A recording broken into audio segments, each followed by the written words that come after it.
Fique tranquilo, eu lerei aqui alguns artigos da nossa Constituição para nós acompanharmos muito bem. Você que esteve aqui no domingo passado, lembra que nós começamos no domingo passado com um olhar mais específico para a questão do oficialato da igreja. O que são os oficiais dentro da nossa igreja presbiteriana? Lembrando que no dia 20 nós teremos uma eleição, domingo que vem já. No domingo passado nós fizemos aqui um olhar mais geral para a coisa, olhando de uma maneira mais geral para o que é oficial, quais são as qualificações necessárias para ambos os cargos. Hoje nós olharemos um pouco mais específico para cada um dos cargos e depois eu fecho com uma conclusão que julgo bem oportuna para esse nosso finalzinho de preparo para que no domingo que vem nós tenhamos a nossa eleição, nós tenhamos a nossa escolha dos oficiais. Quero começar lendo com você um artigo da nossa Constituição da nossa igreja, que nos orienta no seguinte, tratando sobre os oficiais da igreja presbiteriana, diz o seguinte: a igreja exerce as suas funções na esfera da doutrina, do governo e da beneficência, mediante oficiais que se classificam em presbíteros docentes, que são também os ministros do evangelho ou pastores, presbíteros regentes e diáconos. Então nós temos na igreja essas categorias de oficiais: presbíteros, que se dividem em docentes e regentes, que são os pastores, os presbíteros que têm o ofício, como nós conhecemos, e também os diáconos. Nós vamos olhar rapidamente para os presbíteros e para os diáconos de uma maneira separada, e depois eu fecho aqui com uma conclusão. Primeiro, olhando para o ofício, para o cargo de presbítero. Presbítero, irmãos e irmãs, presbítero serve de modelo, serve de exemplo na doutrina cristã. Grave isso, que eu farei uma diferença entre o presbítero e o diácono nessa frase. Presbítero serve de exemplo de vida na doutrina cristã. Na doutrina cristã. E então nós temos algumas atribuições do presbítero, lembrando então que ele é um modelo de vida para o rebanho, um modelo de vida para aqueles que estão dentro da igreja, que o presbítero exerce o seu ofício. Artigo 51 da nossa Constituição nos diz o seguinte: compete ao presbítero. Eu quero que você preste atenção, porque tem algumas coisas aqui que às vezes fogem um pouco da nossa prática e do nosso conhecimento, mas competem ao presbítero. Letra A: levar ao conhecimento do conselho as faltas que não puder corrigir por meio de admoestações particulares. Letra B: auxiliar o pastor no trabalho de visitas. Letra C: instruir os neófitos, consolar os aflitos e cuidar da infância e da juventude. Letra D: orar com os crentes e por eles. Letra E: informar o pastor dos casos de doenças e aflições. Eu vou parar por aqui, porque as outras letras são coisas que nós vimos na prática: distribuir elementos da ceia, participar de reuniões.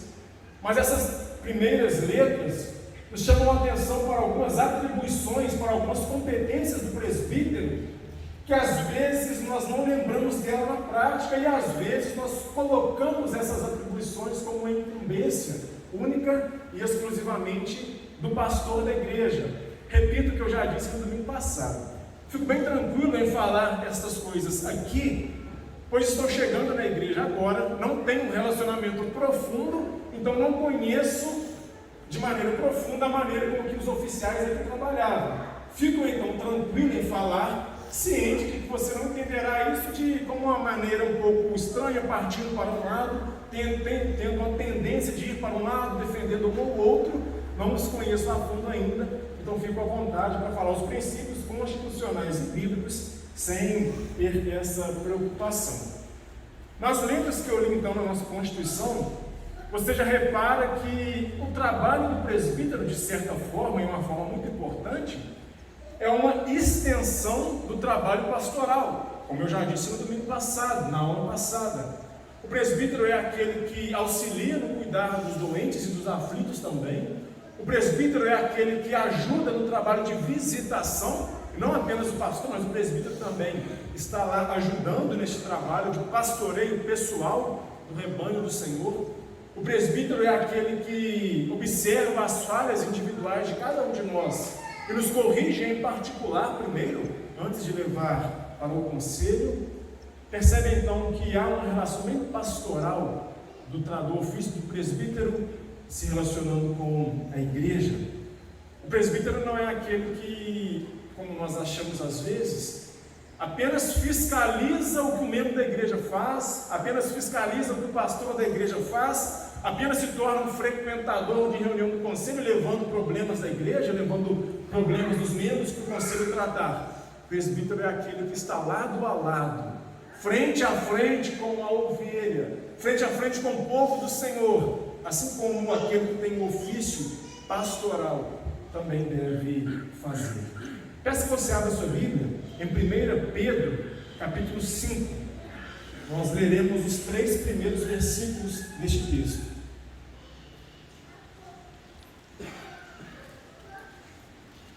1 Pedro, capítulo 5, os 3 primeiros versículos.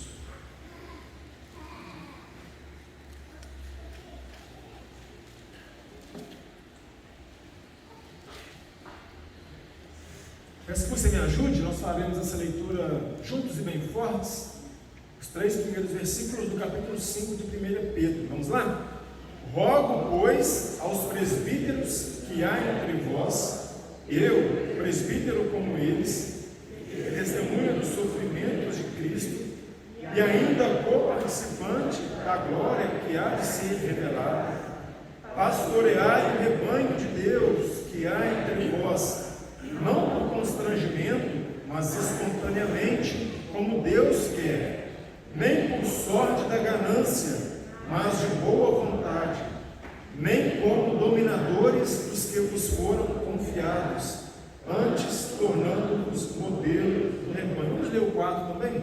Ora, logo que o Supremo Pastor se manifestar, recebereis a inacessível coroa da glória. Eu li esse texto aqui no domingo passado, nós olhamos um pouquinho para algumas expressões importantes que ele traz. Nós devíamos ter esse texto de 1 Pedro 5 colados na nossa testa. Nós devíamos ter esse texto bem gravados na nossa mente, colados em algum lugar que diariamente nós lêssemos esse texto aqui de 1 Pedro 5. Porque se nós temos isso colado na testa, gravado na nossa mente, lendo diariamente, nós vamos nos lembrar diariamente que o ofício é muito mais sério do que nós imaginamos. E se você sabe, se você imagina que o ofício é muito mais sério do que você pensa, você, homem, tem muito mais temor de Deus ao entrar neste cargo. Se você sabe que o ofício é muito mais sério do que você pensa, você mulher, você adolescente, jovem, você homem que não estará entrando nesse cargo, terá muito mais temor de Deus para diariamente interceder a Deus por aqueles que estão dentro de um ofício, dentro de um cargo. Eu não digo isso, irmãos, pensando na seriedade do cargo, do ofício, para desencorajar os homens que aqui estão, para desanimar, de forma alguma. Eu creio que nós temos aqui hoje, eu creio que nós temos na nossa igreja, homens hábitos, homens capazes, homens capacitados por Deus, homens reconhecidos pela igreja. Nós vimos isso no nosso período de indicações. Mas eu digo isso porque se nós entendemos a seriedade do que nós estamos lidando, nós lidamos com muito mais esmero, nós lidamos com muito mais temor diante do Senhor, da obra que é a Ele que nós estamos servindo. Nós lidamos com muito mais preciosidade com aquela coisa preciosa que o nosso Senhor colocou em nossas mãos para nós a exercermos. É disso que nós precisamos. É disso que nós precisamos para exercer algum ofício, algum cargo na obra do nosso Deus. É desse temor, é desse olhar de temor, conhecendo a seriedade que nós precisamos para fazer com esmero, com temor, com afinco a obra que Ele colocar em nossas mãos. Leremos mais um texto, peço que você abra 1 Coríntios 4. Depois deixe sua Bíblia aberta nesse texto de 1 Coríntios, e nós voltaremos a ele logo em seguida. 1 Coríntios capítulo 4.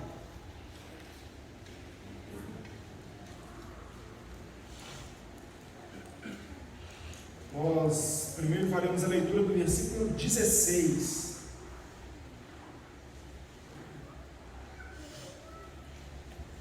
Primeiro Coríntios 4:16. Vamos juntos? Admoesto-vos, portanto, a que sejais meus imitadores. Meus imitadores. Quem é que fala isso aqui? Quem está falando aqui em 1 Coríntios é o apóstolo Paulo. E Paulo então chama aquele povo para se tornar meus imitadores, para se tornarem imitadores do próprio Paulo.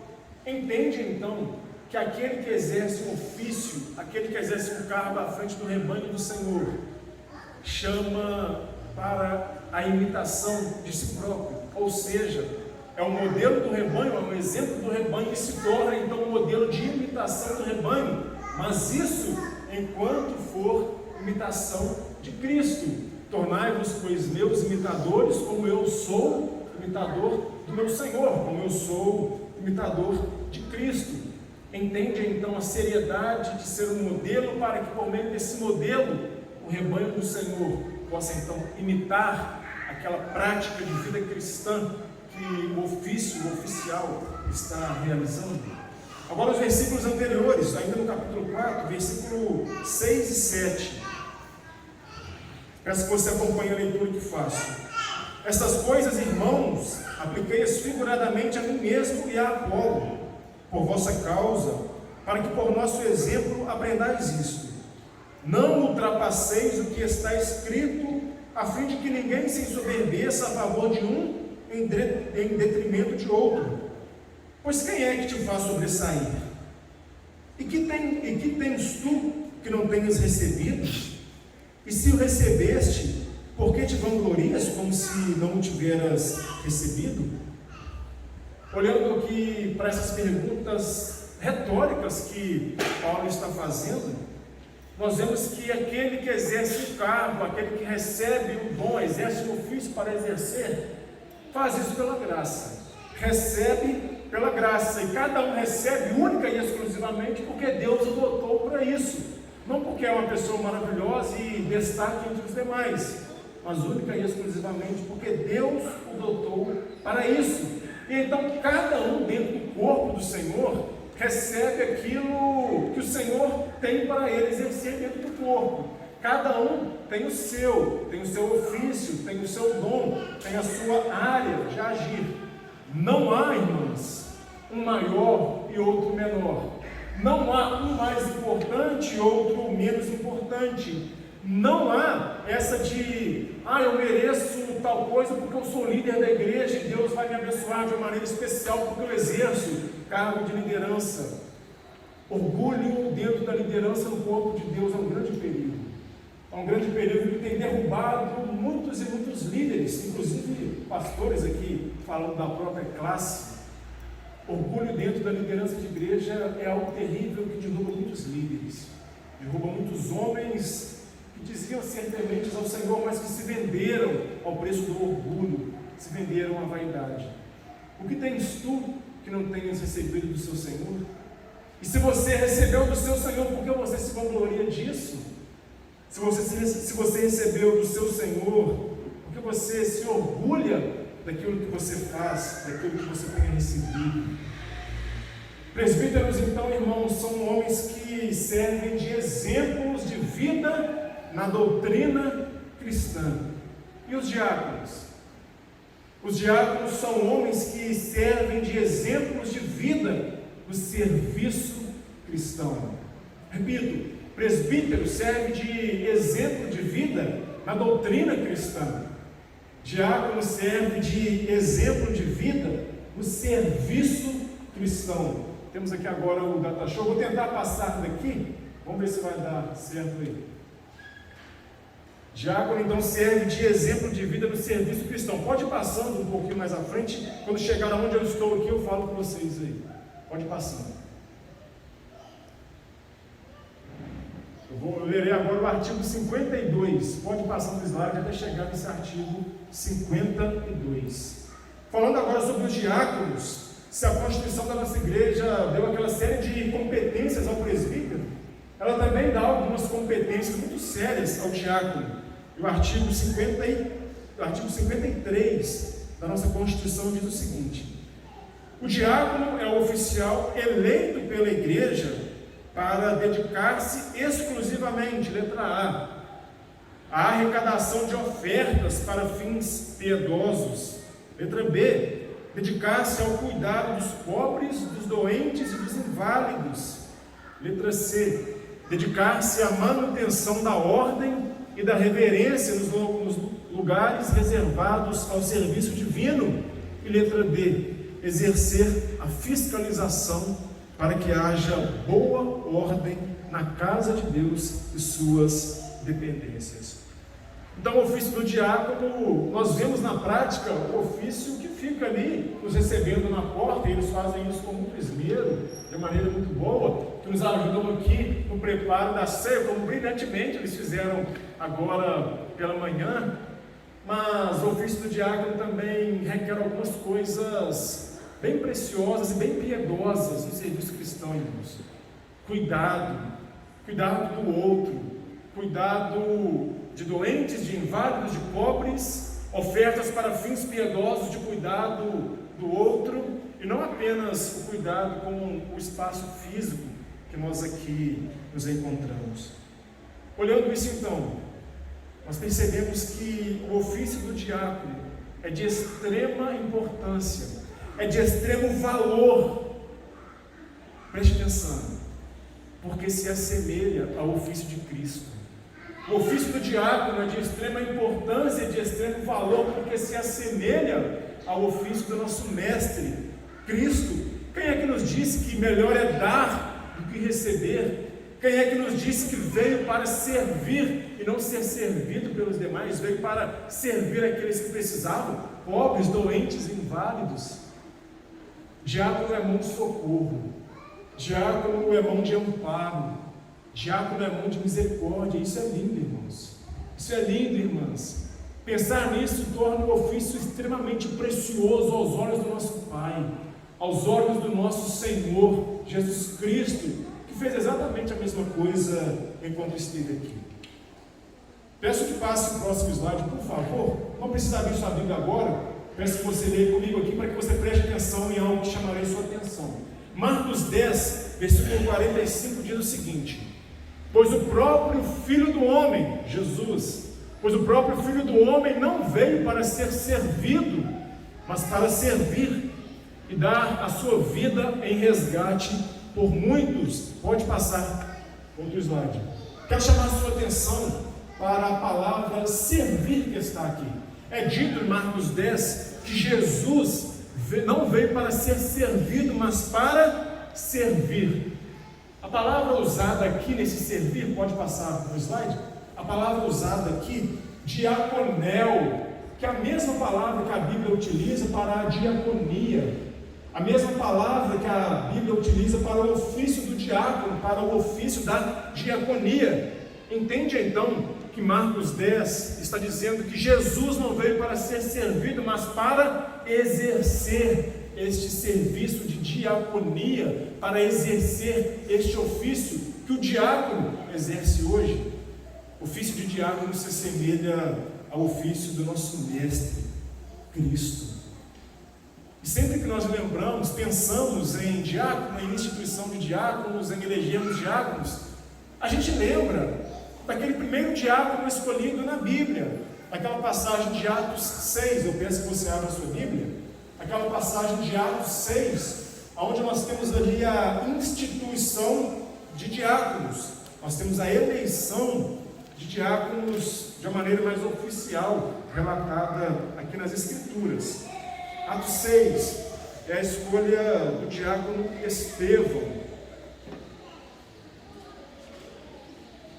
O contexto aqui deste capítulo é um contexto onde os discípulos estavam crescendo, a igreja estava começando, e a igreja ia se desenvolvendo, ia crescendo o número de discípulos da mensagem de Cristo, do Evangelho de Cristo, ia crescendo por causa do trabalho de pregação, de anunciação, de evangelização que estava sendo realizado ali.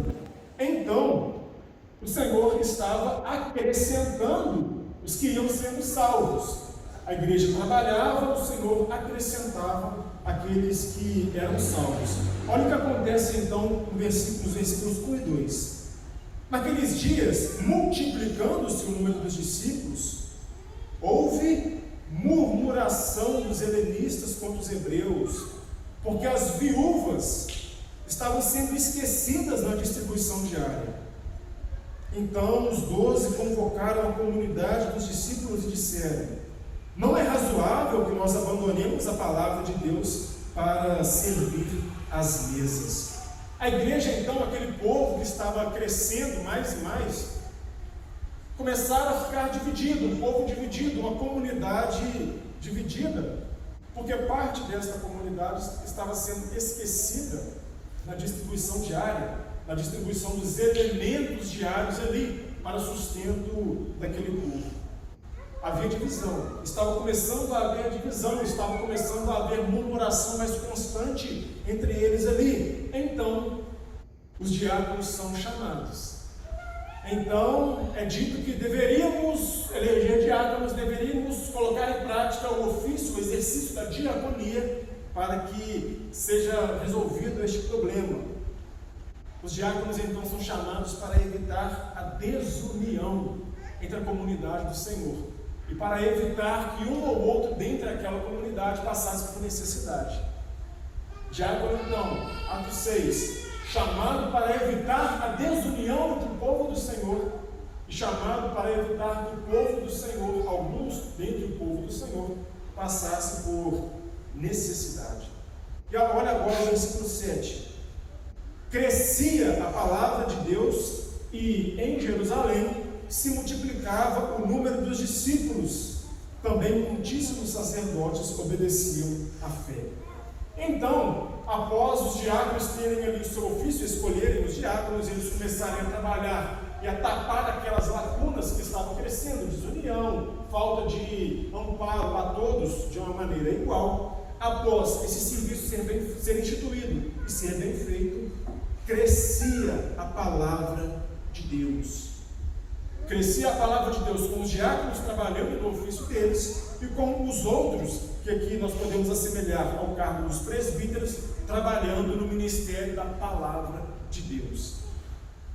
Entende então que há aqui um trabalho de complementariedade?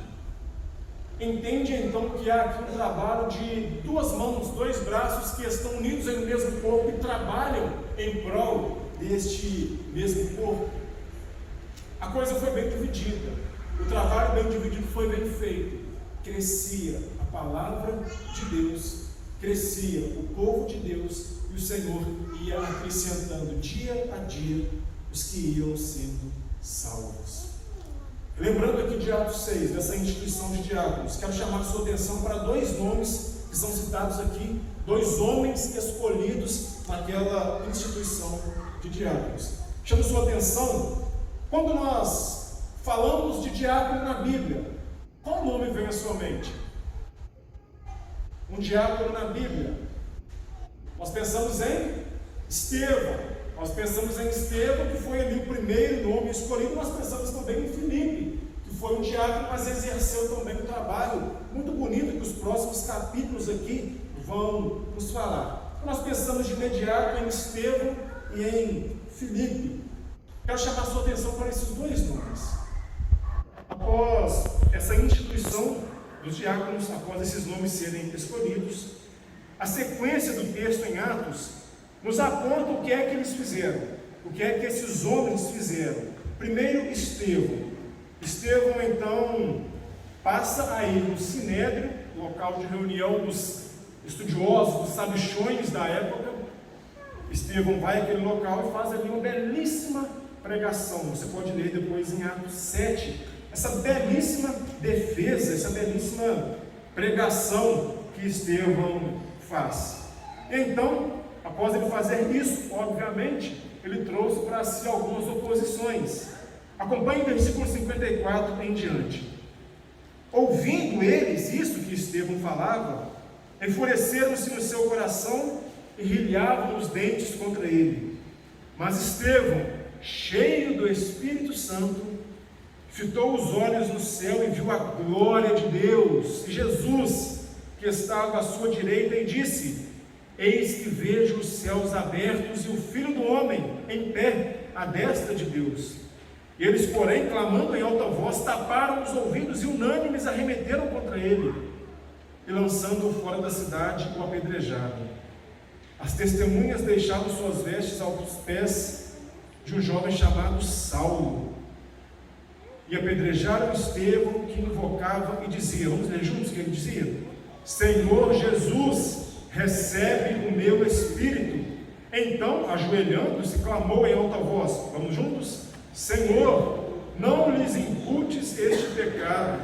Com essas palavras adormeceu. Percebe que nessas duas palavras de Estevão aqui, Senhor, recebe meu espírito, Senhor, não lhes imputes este pecado, perdoa-lhes deste pecado. Percebe que as palavras de Estevão aqui nos fazem lembrar de uma outra palavra bem parecida com essa, que o nosso mestre Jesus Cristo falou também quando estava prestes a ser morto: Senhor, em tuas mãos entrego o meu espírito. Senhor, não lhes imputes esses pecados. Senhor, perdoa-lhes por estes pecados. Estevão aqui faz uma extensão do que Cristo Jesus fazia.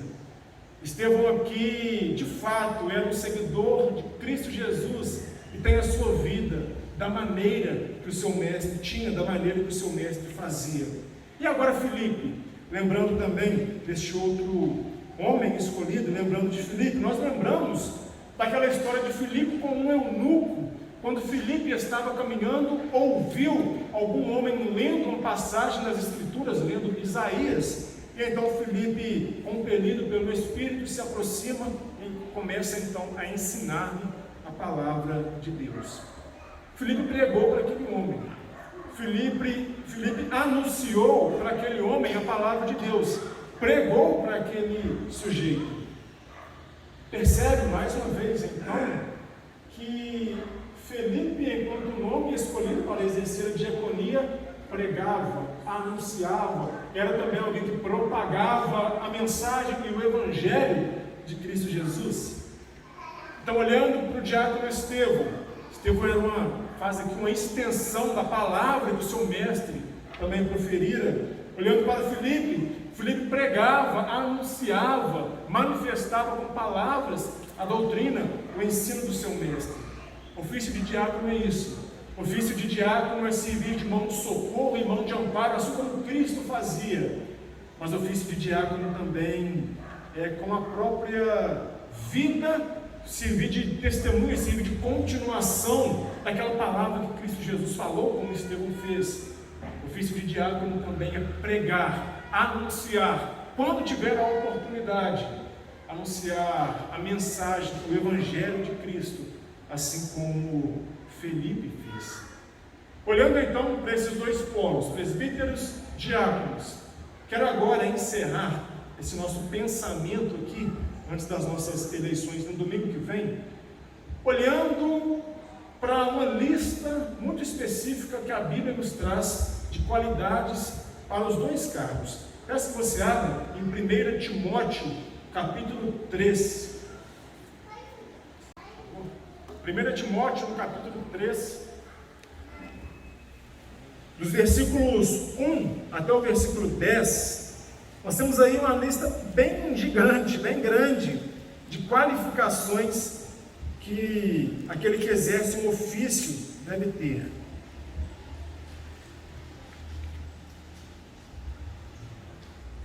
Não lerei toda essa lista, nós temos aqui no nosso apoio essa lista bem detalhada, mas eu quero chamar a sua atenção para os versículos iniciais desse capítulo 3. Fiel é a palavra. Se alguém aspira ao episcopato, excelente obra almeja. É necessário, portanto, que o bispo seja, e começa então toda a lista. E no versículo 8, semelhantemente, quanto a diáconos é necessário, e então complementa a lista tratando do ofício da diaconia também. Pode passar mais um para ficar a lista completa? Nós temos aqui toda a listagem de 1 Timóteo 3, nos traz listagem de qualificações que o presbítero, que o diácono deve ter para exercer o seu ofício. Antes de nós olharmos para essa lista, preste atenção aqui em mim, por favor. O capítulo 3, que nós escolhemos os primeiros versículos, versículo 1, fala sobre o episcopato. Se alguém aspira, nós já falamos aqui no domingo passado sobre essa aspiração, se alguém aspira ao episcopato, palavra um pouco feia, um pouco estranha, que nós não utilizamos muito no nosso vocabulário. O que é episcopado?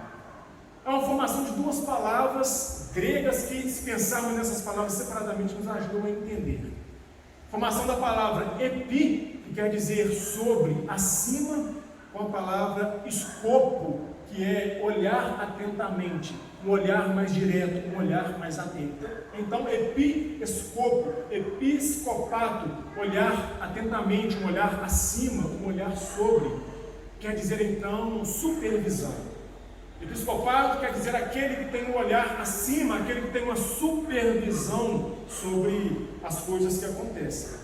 E então, diz, se alguém aspira a esse episcopato, essa supervisão, excelente obra almeja, é necessário, portanto, que o bispo, outra palavra que no nosso meio evangélico nós não usamos muito para tratar dos ofícios, é um ofício que é mais usado na igreja romana, na igreja católica, e algumas outras ramificações também de igrejas evangélicas. Mas o que é que esse bispo aqui quer nos dizer?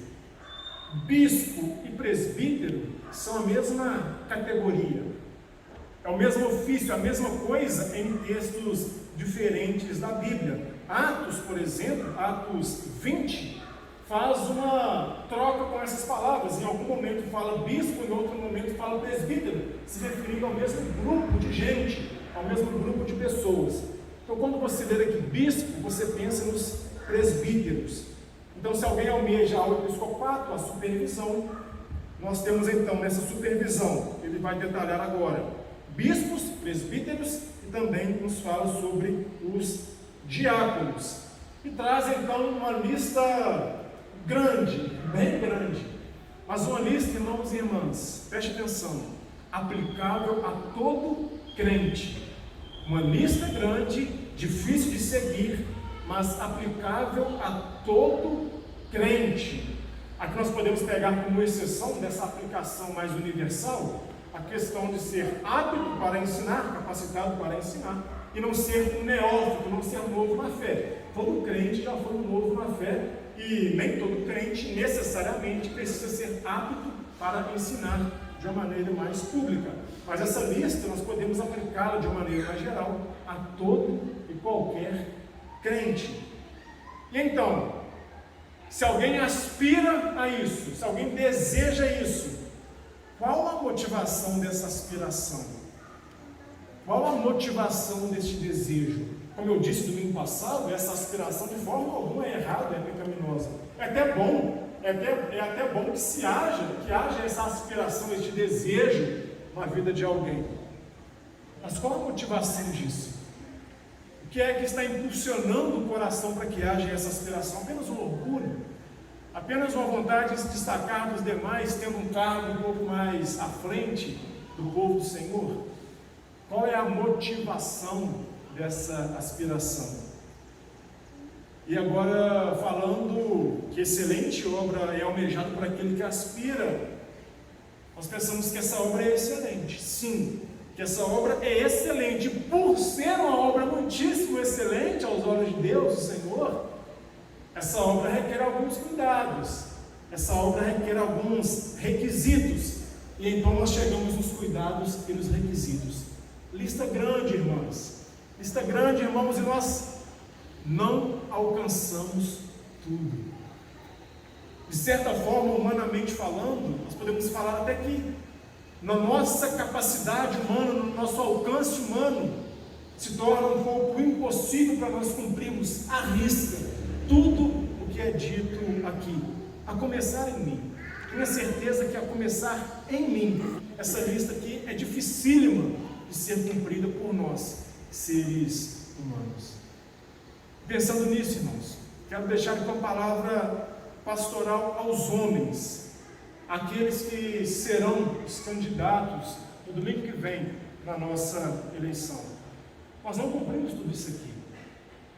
Nós não cumprimos toda a listagem que a Bíblia manda que nós tivéssemos hábitos dentro dela para exercermos um ofício.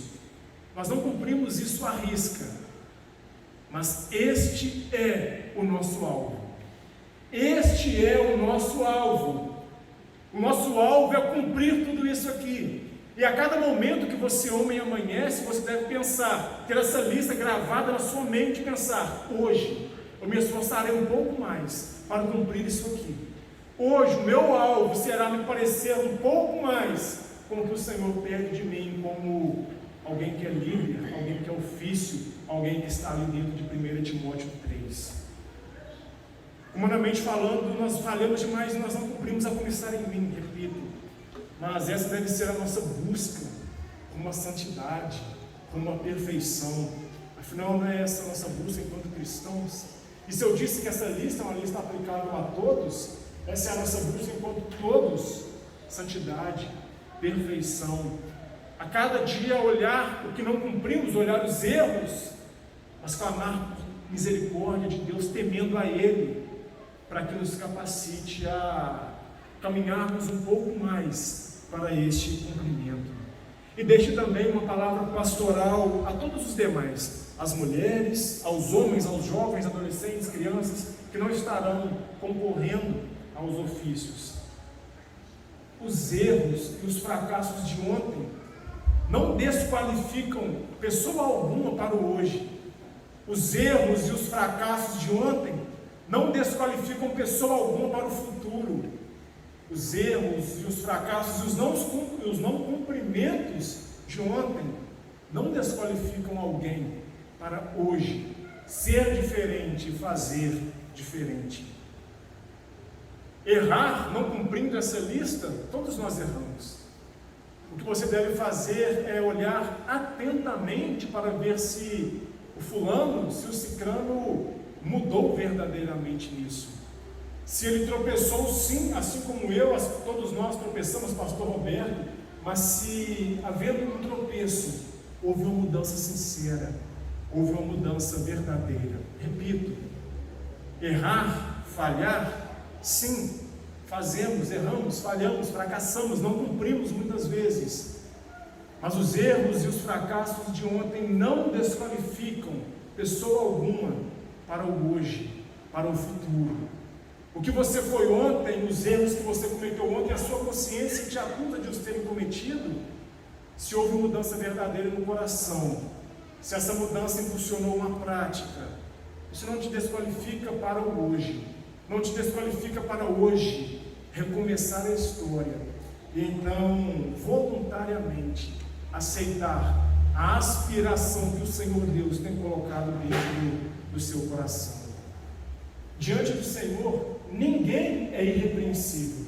A lista começa dizendo: é necessário que aquele que aspira seja irrepreensível. E alguns dizem que esse irrepreensível é como um cabeçalho, como um título, e então vai dizendo que o fulano tem que ser irrepreensível, cumprindo, aí tem os lábios contínuos abaixo. Dizem então que esse irrepreensível como um cabeçalho. Diante de Deus, ninguém é irrepreensível. Homem, mulher, criança, adulto, ancião, ninguém é. Mas diante dos seres humanos, nós devemos buscar ser. Diante de Deus nós não somos, mas diante de nós, seres humanos, a nossa busca diária é pela irrepreensão, é por ser homens oficiais, líderes, é por serem mulheres que estão com afinco orando, se esmerando no ofício de sustento daqueles que são oficiais, buscando não ser dignos de repreensão, não sermos dignos de correção. Peço que passe para o nosso último slide. Quero encerrar com duas frases, dois pensamentos. Primeiro essa frase que nós temos aqui na tela e depois uma outra frase.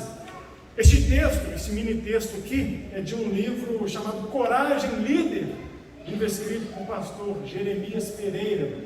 Peço que você, por favor, me acompanhe, me ajude nessa leitura.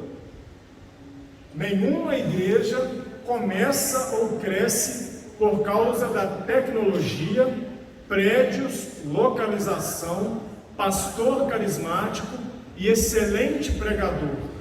Toda igreja cresce e floresce porque seus líderes e todos os irmãos que congregam juntos se dedicam à oração, amam as Escrituras e desejam ardentemente alcançar as pessoas que estão longe de Cristo.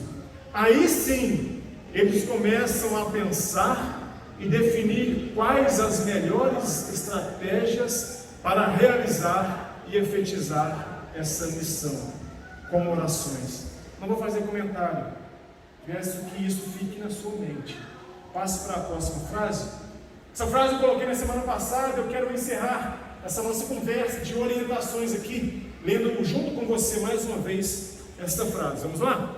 Se obedecermos à palavra, Deus abençoará a igreja nos próximos 5 anos. Se brincarmos, colheremos o fruto de nossa brincadeira. Peço que todos vocês fiquem de pé. Nós encerraremos esse momento de escola com uma oração. Depois o pastor Roberto estará com a palavra para nos conduzir no momento de ministração da ceia. Pai bendito, Deus soberano, nós te louvamos, Deus, por estes 2 domingos em que nos encontramos para estudar na tua palavra orientações e princípios, Deus, para esse momento tão importante que estamos enfrentando, eleição de oficiais. Deus, nós te louvamos porque temos aqui mulheres, homens, Deus, do Senhor, homens de Deus, mulheres de Deus, pessoas abençoadas por Ti, Pai. Nós pedimos, Deus, que o Senhor nos conduza em sabedoria, em graça, Deus, para refletirmos, para pensarmos, e no domingo que vem, orientados pelo Senhor, cumprimos a nossa missão, Pai, de elegermos oficiais para a obra do Senhor, oficiais para o trabalho do Senhor. Deus, que estejamos juntos quanto igreja, Pai, como igreja, homens, mulheres, crianças, anciãos, Pai, que estejamos juntos, Deus, na obra do Senhor, com orações, com dedicação, Pai, cumprindo aquilo que o Senhor quer de nós.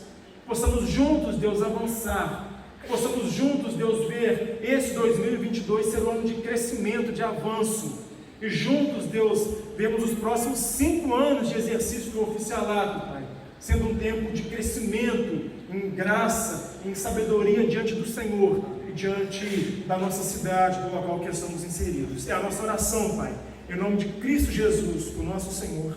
Amém.